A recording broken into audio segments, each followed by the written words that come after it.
I'm Mal, and this is Miniature Warriors.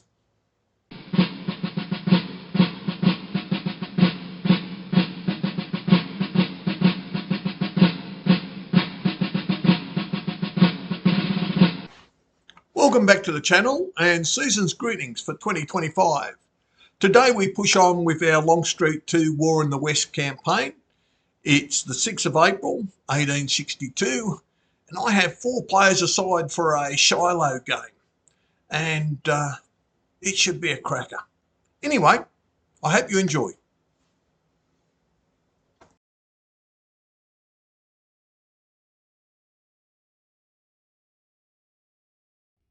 It is early morning on the 6th of April, 1862, and the Army of Mississippi, under General Albert Sidney Johnston, has positioned itself ready to assault the Federal Army of General Grant. Holding the Union right, around Shiloh Church, is the division of Brigadier William T. Sherman. Sherman's command is composed of 4 brigades, under temporary command of Colonel John DeWitt.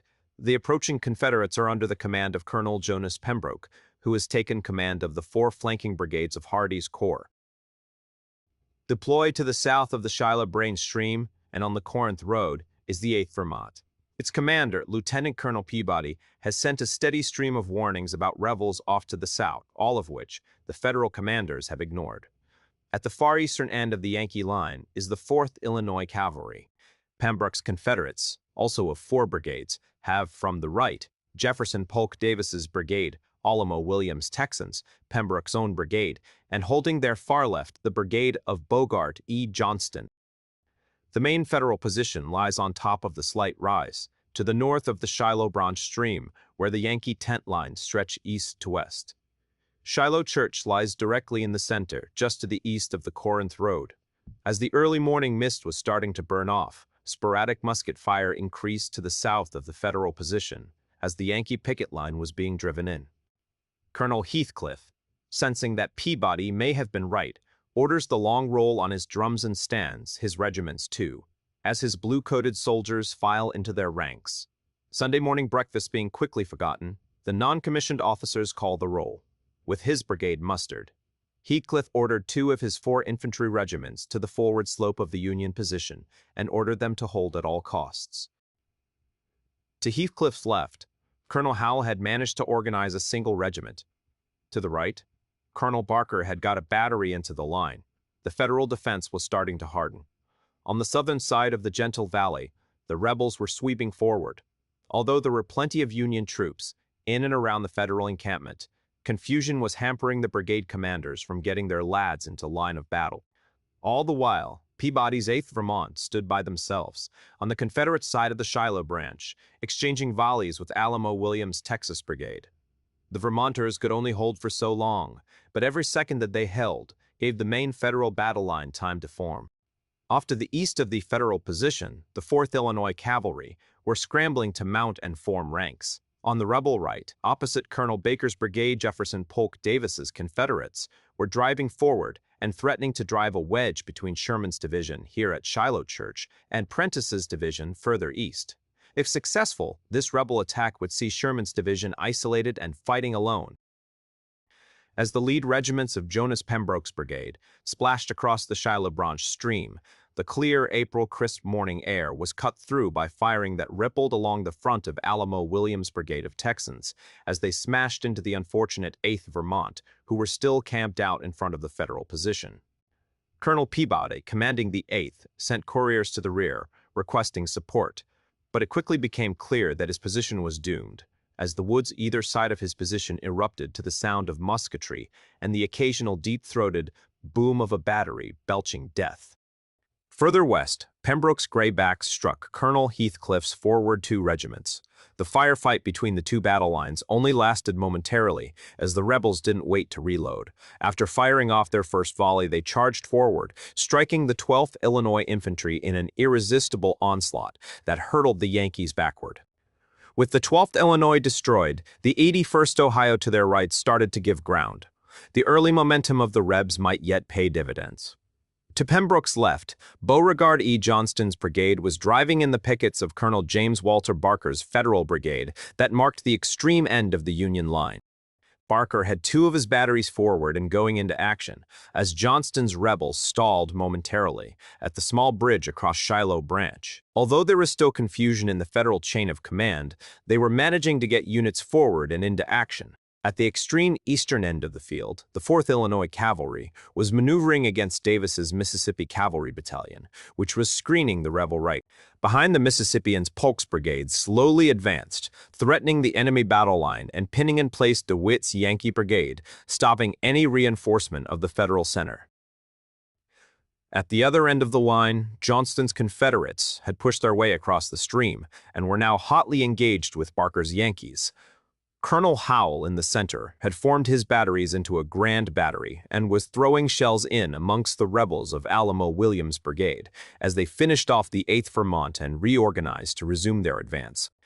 It was at this point that Colonel Heathcliff, commanding in the center of the Federal line, was hit by a spent minie ball that knocked him from the saddle. This left his brigade temporarily leaderless just as Pembroke's Confederate infantry drove up the slope. Barker, on the Union right, sent two of his regiments, the 1st and 14th Illinois, searching forward in an attempt to feel out the rebel left flank. As these troops moved forward, he also sent a regiment forward to stall the enemy advance and hold them in place. The rebel infantry stalwartly advanced into the storm of lead and iron that the Yankees threw down the hill. The Confederate commander, Pembroke, rode his line, and with his drawn saber waving above his head, called on his soldiers to dig deep for the South, your wives, daughters, and for victory. On they surged, slamming into the blue-coated defenders, a rebel yell echoing along the ridge, even above the din of battle as a most desperate struggle developed around the Union encampments in the center of the Federal line. It was becoming obvious that the battle would be decided in the center of the field with Pembroke's brigade and his remorseless attack being the key to the Confederate victory. Beauregard Johnston's rightmost regiment, the 7th Louisiana Infantry in their red shirts and straw boaters, rushed forward slamming into Barker's left regiment. Johnston's attack was aimed at the seam between Barker's and Heathcliff's brigade, and with Heathcliff being momentarily out of the battle, the attack threatened to split the Federal battle line in two. A most desperate defense by the 1st Missouri Artillery Battery of Heathcliff's brigade, where rammers and buckets were used as clubs, saw after a hard-fought hand-to-hand engagement, the Yankees managed to drive the rebel infantry back down the ridge, but the respite was short-lived. On again came the determined Confederates. Slamming into Heathcliff's hard-pressed Yankees, Colonel Heathcliff, back in the fight after recovering from his encounter with a rebel minie-ball, ordered his two remaining regiments to give ground, an order that the regiments were only too glad to obey. Falling back through their camp of last night, the troops halted, about-faced, reformed, fired off a volley, and then withdrew another 100 yards. On the far Federal right, Barker launched a coordinated assault, sending his cavalry headlong down the slope into the lead regiments of Johnston's brigade. The melee was short and sharp and saw Barker's regiments repulsed and driven back up the ridge. As Barker's cavalry was thrown back, Pembroke's rebel brigade paused to reform. Johnston, to his left, drove his regiments forward once again, rushing up the slight ridge, hitting the disorganized Federals with a hammer blow, sending Barker's troops hurtling rearward through their tent lines in a disorganized rabble. As more rebel troops pushed across the Shiloh branch to Barker's front, the Federal colonel rallied his regiments preparing to counterattack. The situation was becoming desperate. He needed the two regiments that he had sent off around the rebel left to take the Rebs in flank and relieve the pressure here in the center, but there was no sign of them arriving. Back at the eastern end of the field, in and around Shiloh Church, the two battle lines had settled down into a firefight over the stream. The Federals, with their superiority in artillery, were managing to hold the rebels at bay, but this was at the cost of the Yankee center and far right, that was starting to buckle under the Confederate onslaught. The momentum was clearly with the Rebs. Supporting Pembroke's brigade assault, Alamo Williams' Texas Brigade now advanced directly along the Corinth Road, angling for the Shiloh Church and the left center of the Union position. This attack, well-timed as it was, pinned Colonel Howell's Union Brigade firmly in place, limiting his ability to reinforce Heathcliff's hard-pressed command. with the Federal center driven back and Colonel Heathcliff desperately attempting to rally his brigade to withstand the further advance of Pembroke's rebel brigade. The morale of Heathcliff's troops disintegrated. It started with the infantry, as panic gripped the blue-coated troops. All of a sudden, an avalanche to the rear of disorganized Federals marked the end of the morning's resistance. This part of the battle had been lost.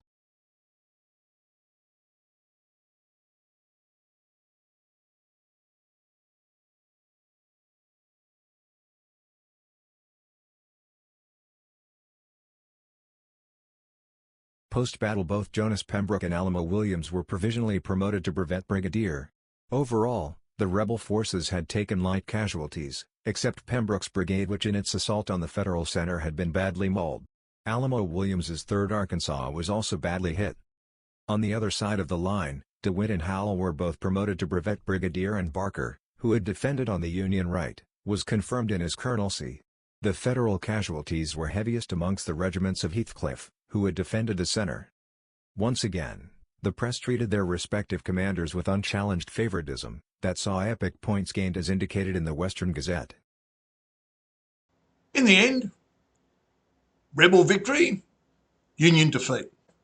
However, the Bluebacks were hampered by confusion, so we reduced the number of cards available for the Union players, and they had to roll a die to get out of that confusion each turn. So there were several turns where the Federals were really hampered. However, that's nothing taking away from the Confederate victory. It was well earned. Anyway, the next game in our Longstreet campaign will probably be another Shiloh scenario and played in the new year. Anyway, all the best for Christmas and the new year, and I look forward to catching up next year.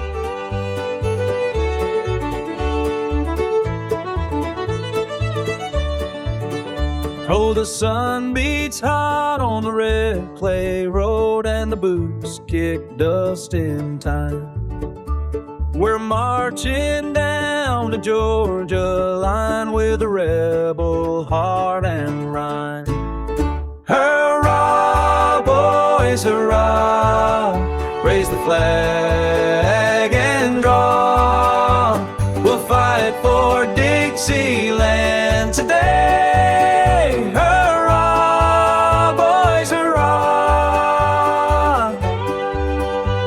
The corn's gone dry and the hounds don't bark, but the gray coats still press on.